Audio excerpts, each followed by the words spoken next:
Assalamu alaykum wa rahmatullahi wa barakatuh. Hürmetli din kardeşler, sizin için mahsus әзерләнгән чираттагы видеожурналыбызны тәкъдим итәбез. 2017 ел өчен Ярдәм Милли Ислам Хәйрия фонды эшчәнлегенә нәтиҗәләр ясыйбыз. Коръән белән сугарылган төнәтләндерү курслары һәм ишетмәүчеләр өчен оештырылган җомга вәгазьләре турында сөйлибез. Бу хакта алдагы берничә минутта. Dinimizdə балалар тудырып, аларга тәрбия бирү саваплы эшләрдән санала. Мөселман балаларына гаять олы ихтирам һәм дәрәҗә бирелә. Пәйгамбәрбез Мөхәммәд галәйһи ва сәлам һичбер ата баласына затлы әдәп һәм тәрбиядән башка файдалырак нәрсә бирә алмас дип әйткән. Әти-әниләр менә шул хакыйкатьне аңлап, балаларын декабрь һәм гыйнвар ае дәвамында Ярдәм мәчетендә ир балалар өчен оештырылган рухи сәламәтләндерү курсларына җибәрде дә инде. Курсларның җитәкчелеге игътибарны изге Коръәнне ятлауга бирде. Устазлар, Коръән хафизлар, Коръәнне өйрәтүдән тыш малайларга әдәп-әхлакны, ислам нигезләрен, Мөхәммәд пәйгамбәрнең тормыш юлын өйрәтте. Мин Ярдәм мәчетенә курсларга йөрим. Коръән укырга мине анда әти белән әни бәрделәр. Чтобы мин Коръән хафиз булдым. Анда бик кызык. Анда повтор эшләсәң, сезгә сразу новый урок бирәләр. Миңа Ярдәм мәчете бик ошый. Анда Коръәнга укыталар. Анда хәрефләрне ничек дөрес әйтергә, Коръәнне нинди тон белән укырга, тизме, юкмы? Әле гыйбадат исламия безнең үткәрәләр. Ул тоже бик кызык. Анда фарызлар, сунналар, мусульманның бөтен долглары во время жизни, чтобы исполнить их, чтобы попасть в рай. Шул.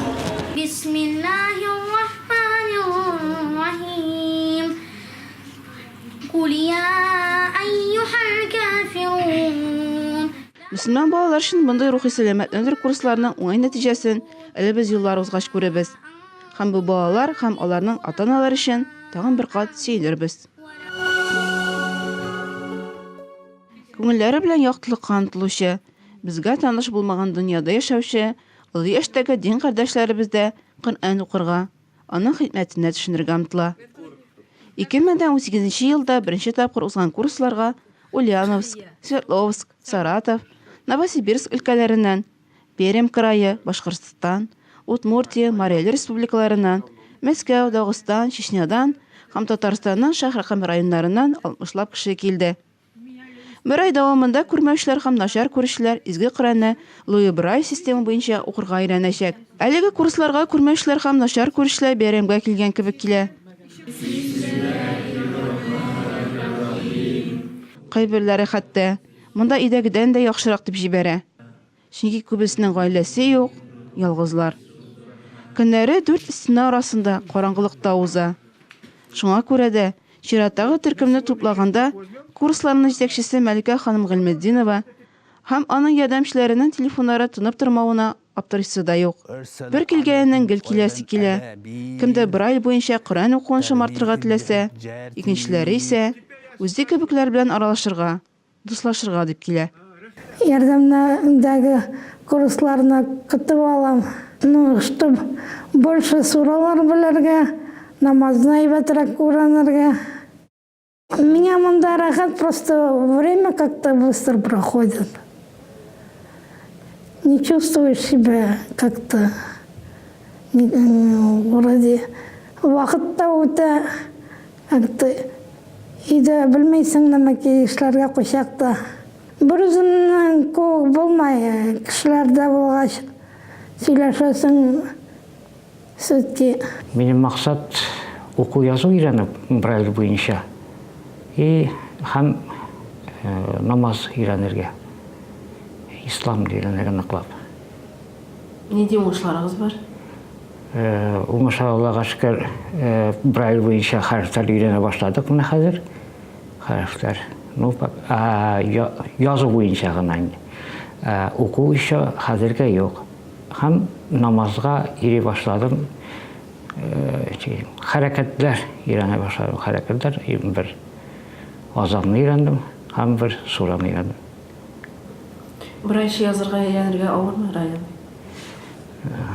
Хәзергә мишә җайды хәзергә аңлашыла барса да, аңлашыла соңа таба гына авыррак булган диделәр. Шундан гына дип трамасрак борчылы барак, калганы пока алхамдулилlah әйбәт була. Билгеле булганча ярдәмдәге тернәкләндерү курсларында Брайль шрифтында язарга өйрәнүнең һәм укуның ахыргы нәтиҗәсе булып, изге Коръәнне укырга өйрәнү тора. Икенче тормышта кирәк булыр дим. Бу тормышта, тез анда суралардан ярдә бар. Шушы кырган буенча Аллаһ Тәгаләдән сораулашак бит инде теге дөньяда. Шуның өчен кирәк миңа. Сезнең Коръән кушканча яшисез килә, шулаймы? Әйе. Минем уже хәзер су кырайым да икенче планга калып бара. Ул теге ничек әйтим инде. Аңлата алмыйм мен үземнең халатны хәзер. Бетмәй яшәйм, әйе, Аллаһка шөкер, бетмәй яшәйм. Безнең максат укырга, динне ныклап өйрәнергә, намазга басарга. Менә минең лично файдалы дәресләр алырга в основном. Китапларым тоже бар, но монда минең китапларымны әзел, монда компьютерда хәрефләрне башладык уже өйрәнергә. Уже сүрәләр әкертеңне берәр җөмләләр булса да уже өйрәнә башладык. Условия яхшы. Компьютердан җайлы укырга менә зурайды. Эреләр менә күрмәгәннәргә әйбәт инде, менә мин килеп кичкырында монда утырам да заниматься итәм, үземә кирәкләрем барсында. Ато мин күзлек белән, лупа белән укыйм, дырыйм. Монда инде компьютердан, пожалуйста. Коръәнне укырга өйрәнергә җиңелрәк инде сез. Җиңелрәк. Намного җиңелрәк. Эзләп, әкертеңнән шул күңелгә сеңдерәбез инде. Дип уйлыйм мин. Дальнейшем уже может быть авыр булса да, зато күңел тынычлана. Самый главный. Безнең бу сюжетыбызда геройларыбызның күбесе курсларга беренче тапкыр килгән булса, башта Кыргызстанда, анан Мараилдә гомер итүче Гөлсара апаның инде стажы зур. Гөлсара апа үзенең күрмәүчеләр өчен Коръән укырга өйрәнү тарихы белән безнең белән дә уртаклашты. Мен сукырайдым 33 yaşımda. 33 yaşımda tokuraydım. 38 yaşımda kartım öldü. 4 bala bilen özüm kaldım. Şulay etip, meni annem şu Rossiyada yaşardı. Şulay etip, şu Престоловца küçüp geldim. Анда, Кыргызстанда, я уже там пыталась öğrenirge. Пыталась. Но там того Брайля, такой системы там нету. Бардым, она где учит, но он там по-зрячему. 3-4 күн бардым, мне ничего не понятно. И расы бір күні, шу вақытта мен әнем үйреткен намаз оқырға, әлхамдулиллах, әнеме рахмат. Намаз оқып отырып, негедір иламай бардым. Қазір істесем тағы иласып келе. Ey Allah dedim, neге sukalar için şuraya kitap yok mu iken? Bir kere de Allah Teala kitabı, Kur'an'ı öğrenesim kitabı Rabbim Allah'ım dedim. Nege şuraya kitaplar yok mu iken dedim. O vakti ben de bilmezdim, что такой kitaplar da var. И şuraya etip, Allah'ın rahmetine dedim, Allah Teala işitti beni. Kirip şuraya Mariyaga, şu meçke doğru gittim. Buna bizge sukarlarga, bunda действительно cennet. Elhamdülillah. Bilim alırga kilem, tağımız işte kança bilim bilgen sayır bilesin kile iken. Şanasız mı? Kur'an kitaptır. Men арабский тілini полностью не знаю, bilmem bitinde. Okuyayım, не могу, уже устаю, елкелерім тала, başım талып кете. Не могу оторваться от Корана, не могу оторваться. Вот так как-то Шу Корандагы сөздер как-то на человека действует, очень благотворительно действует. Бигрек-то. Вот. Я не могу сам. У меня шея устает. Вот. Не вижу, а как будто перед глазами вот эти точки шланы курып тұрам. Курып как будто слежу за буквами. И вақыты келгенде шу харфтарны көзімлен көрем даже. Көзімлен түгел да, самый, шестымыз, нас делали, что көрем, как будто. Күрмәүче кардәшләребезнең Брайль язуы Коръәнне укырга өйрәнүе бик күпләргә тормыш мәгънәсен табырга, яңадан яши башларга ярдәм итә. Күрми башлагыч әле дөньяның бетмәгәнлеген, Булай да яшәп булганлыгын күрсәтә. Кызганычка каршы 6 томнан торган бу Коръән тиз туза. Калкып торган нокталардан торган хәрефләре тигезләнә, тыйымланмый башлый. Мөмкин кадәр күбрәк кеше бу Коръәннәрне укый алсын өчен, аларны гел яңартып торырга кирәк.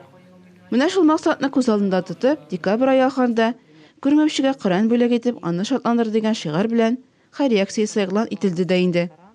Ярдәм Милли Ислам хәйрия фонды электрон Коръән каләмнәр сату белән шөгыльләнүче интернет кибете белән берлектә оештырган Ярдәм фонды химаячесе бул дигән хәйрия акциясендә бик күп киң күңелле, игелекле кешеләр катнашты.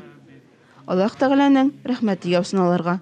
Ярдәм Милли Ислам хәйрия фонды һәм Коръән каләмнәр сату белән шөгыльләнүче компаниялар төркеме хезмәттәшлек турында килешү имзалады. Әлеге килешү нәтиҗәле булды. Коръәнне өйрәнү мәркәзе шәкертләренә һәм фонд каршындагы үзәктә тернәтләнү узучы Булат Биктимировка барлыгы 5 комплект Коръән каләм тапшырылды. Күрмәүче кардәшләребез өчен Брайль язулы 12 комплект Коръәнгә акча тупланды. Бу акция әле дә дәвам итә. Күрмәүчегә Коръән бүләк итеп, аны шатландыр дигән шигар белән хәйрия акциясендә катнашырга теләүчеләр шушы саклык банк картасына акча күчерә ала. Күзләре күрмәүчеләргә белем бирү, Коръән укырга өйрәтү теләге шулкадәр зур ки, Ярдәм фондының хатын-кызлар клубы утырышында да бу изге гамәл турында сөйләшү, фикерләшү дәвам итте. 2000 еллар башында күрмәүчеләргә Брайль язуында Коръәнне өйрәтеп башланган Мәликә ханым Гыйльметдинова җитәкчелегендә узган түгәрәк өстәл утырышында шулай ук ятим балаларын тәрбияләп үстерү, мохтаҗларга ярдәм итү турында да сөйләштеләр. Ихлас күңелле, олы йөрәкле кешеләр кылган игелекле гамәлләрне Аллаһ Тәгалә кабул итсен, әҗрен бирсен. Әлеге гамәлләр бөтен дөньяны ук үзгәртеп бетерә алмаса да, бер кешенең генә булса да тормышын яхшы якка үзгәртә икән, бу да инде бәйлә бетергесез хезмәт дигән сүз. Башкортстан Республикасының Нефтекамск шәһәреннән Булат Биктимировның тормышы да нәкъ менә ярдәмгә килгәч үзгәреп китә. Үзгәрә генә түгел, тулы бер мөгъҗиза була. 8 ел буе коляскада утырган Булат ярдәмдә аякка баса, йөреп китә, үз-үзенә ышанышы уяна. 2009 елда дуслашып биргән кызы белән аралары өзелгәч, ул нык борчылып аяксыз кала. Төрлечә дәваланып караса да, аларның берсе дә Булатка җиңеллек китерми. Булат алай да өметен югалтмый. Көн сайын аякка басуны сорап, ялварып дуга кыла. Ярдәмгә килүе дә аның үзенә күрә бер мөгъҗиза була. 1 ел буе тырышлык күрсәткәннән соң, ул биредәге тернәтләндерү курсларына эләгә. Ә мөгъҗизаның иң зурысы аны әле алда көткән була. Рухи яктан ныгып, Коръән укырга өйрәнеп, үзәктәге тренажерларда даими шөгыльләнгәннән соң ул Аллаһ Тәгалә рәхмәте белән аякка баса. Аллаһ Тәгалә адәм баласын камил итеп яраткан. Күрергә күз, ишетергә колак, аралашыр өчен тел биргән. Әмма бу нигъмәтләргә ирешә алмаган кардәшләребез дә байтак арабызда. Кышларның чут-чут сайравын, чишмәләрне шелтерә багуын, баласының тавышын ишетми алар. Әдингә тартылган кардәшләребез рухи азык эзләп мәчеткә килә. Казанның Ярдәм мәчетендә берничә ел дәвамында Бөтен Россия ишетмәүчеләр җәмгыяте әгъзалары өчен җомга вәгазьләре дәвам итә. Ишетмәүчеләргә һәм начар ишетүчеләргә вәгазьләрне сурда тәрҗемәче булып эшләүче Рәйсә апа Сабирҗанова кул ишарәләре белән аңлатып сөйләп бара. Хәзер без ияләнеп беттек, без намазда өйрәнәбез, Аллаһка шөкер. Аннан соң хәрефләр язабыз, безгә вәгазьләр сөйләйләр, безгә бик кызык монда. Киләчәктә мин шуны әйтәсем килә, җылаючы ишетмәүчеләр булса, монда килегез мәчеткә, без сезне көтеп алабыз. Бу вәгазьләрнең кыйммәтен бәяләп тәптереп булмый. Чөнки ишетмәүчеләр радио тыңлап һәм телевизор карап ислам турында тулы һәм дөрес мәгълүмат ала алмый. Ә интернетта булган мәгълүмат төрле һәм чуар. Шуңа күрә исламга кагылышлы мәгълүматны шанышлы чыганаклардан алу мөһим. Ярдәм мәчетендәге җомга вәгазьләре исә ишетмәүчеләргә ислам турында дөрес мәгълүмат тупларга мөмкинлек бирә. Зур кызыксыну уята. Ахырдан бергәләп җомга намаз укыйлар. Матур киемнәр киеп, чиста киемнәр киеп, мәчеткә юнәләсең. Әкрен генә укысың Коръәнне, дугаларны, белмәсәң инде өйрәнәсең, өйрәнергә кирәк. Иң беренче инде ул йөрәктә сезнең ният булырга, Аллаһ Тәгалә ризалыгын алам дип мәчеткә барам. Аллаһ Тәгалә ризалыгын алам дип. Аллаһ Тәгалә миннән риза булсын дип өметләнергә кирәк. Ярдәм мәчете ишетмәүчеләр һәм начар ишетүчеләр белән эшләүгә әле генә тотынмады. Левченко бистәсендәге Сөләйман мәчетендә эшләгәндә үк Мәликә ханым Гыйльметдинова бу эшне башлап җибәрә. Сөләйманны үз иткән кардәшләребез хәзер ярдәмдә белем истей. Укый башладык. Укыдык. Harfler bir нәрсә белмәгән. Минем әни дә укый торганы яха. Кызыксына торганым кичкенәдән язырга, шуңар күрә үземдә өйрәнергә тырыштым.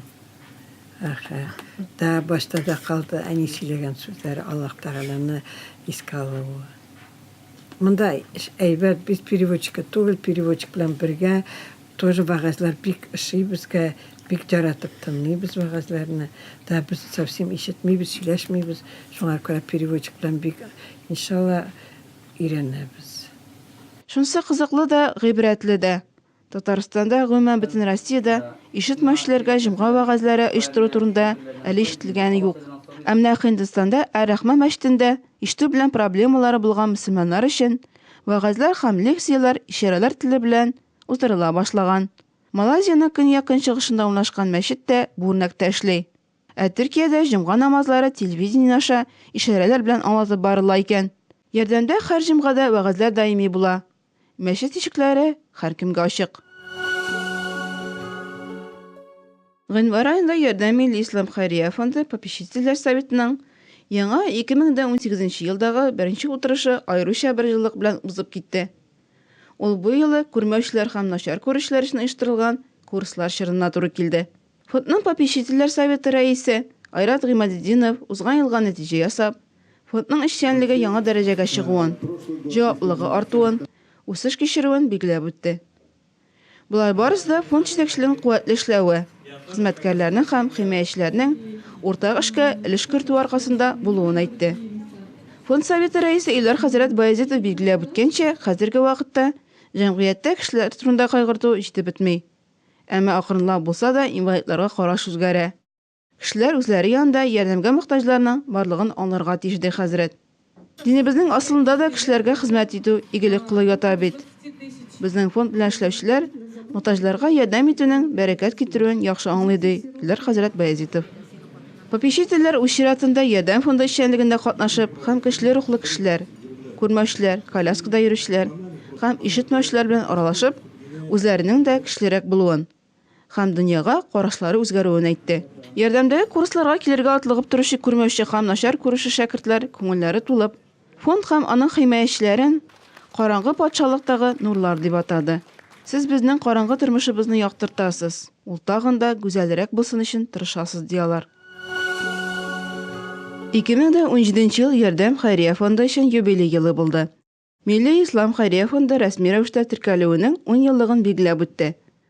Тантаналы чарада фондның идарә советы рәисе Илдар хәзрәт Баязитовка Татарстан мөфтиятенең халыкка хезмәт өчен медале тапшырылды.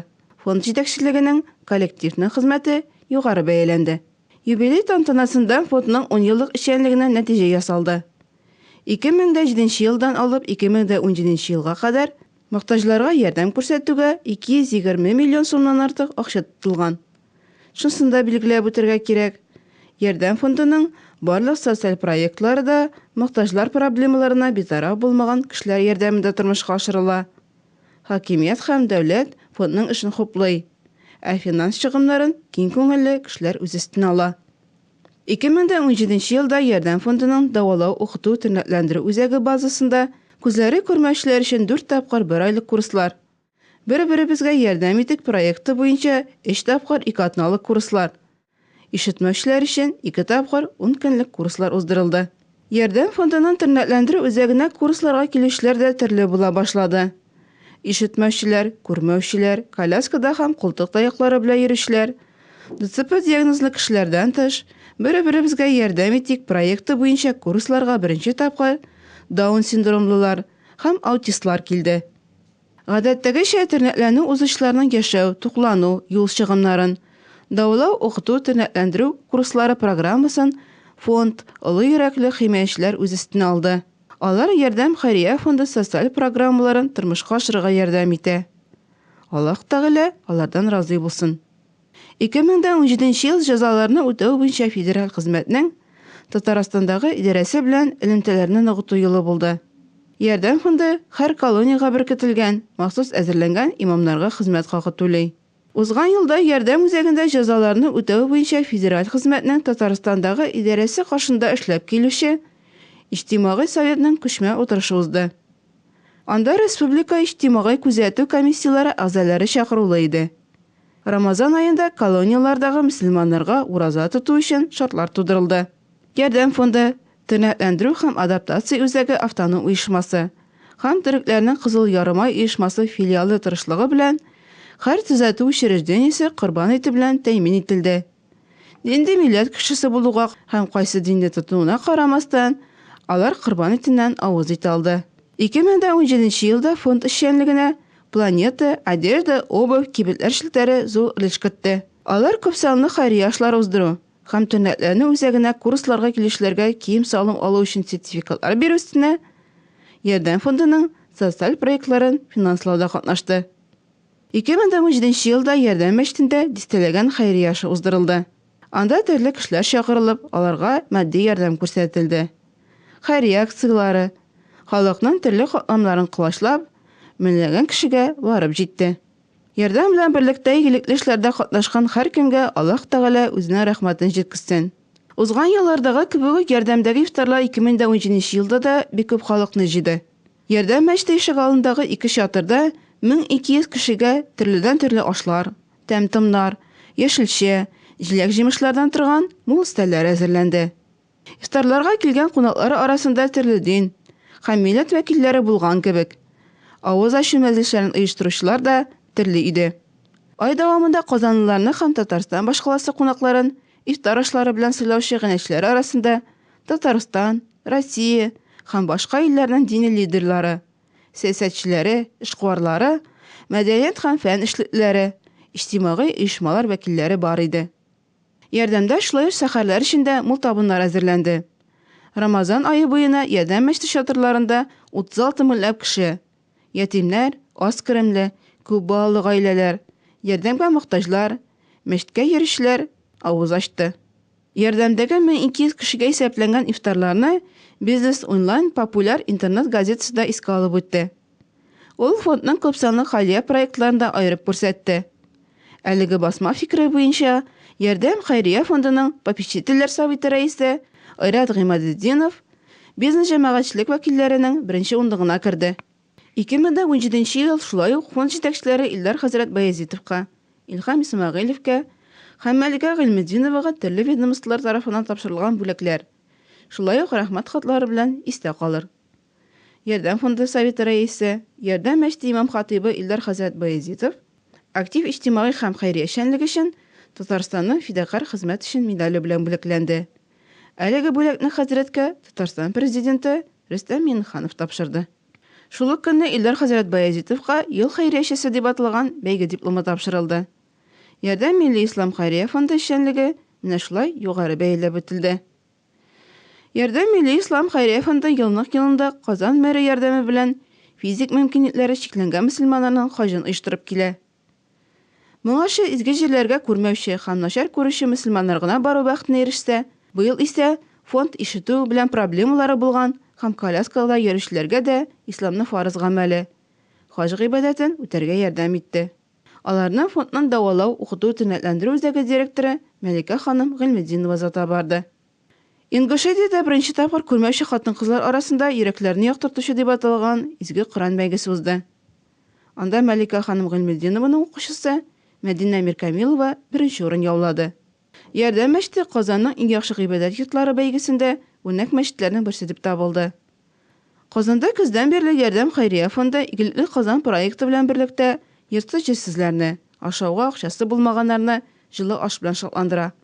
Һәр дүшәмбе сайын фонд хезмәткәрләре пулау һәм кайнар чәй белән сыйлый. Ярдәм фонды авыру балаларның әниләренә дә ярдәм күрсәтү максатыннан дәүләт укыту тернәкләндерү үзәгендә психолог семинарлары оештыра башлады. Семинарларны тәҗрибәле психолог Марсель Сүлтиев алып бара. Хөрмәтле дин кардәшләр, сезнең өчен әзерләнгән чираттагы видеожурналыбыз ахырына якынлаша. Алда безне традицион иман сүзе сәхифәсе көтә. Ә без сезнең белән саубуллашабыз. Һәм Ярдәм милли ислам хәйрия фонды эшчәнлегенә булышлык итүче игънәчеләребезгә рәхмәт белдерәбез. Ассаламу алейкум ва рахматуллахи ва баракатух. Бисмиллахир-рахманир-рахим. Иң элек барыбызга да Аллаһ Хак Субхана Тагала безнең улуг сәламе һәм рәхмәте булса иде. Ассаламу алейкум ва рахматуллахи ва баракатух. Җәмәгатул муслимин, сезнең белән бәрәкәтле сәгатьтә бер кыйссага тукталыйк. Шушы кыйссадан асыл үгет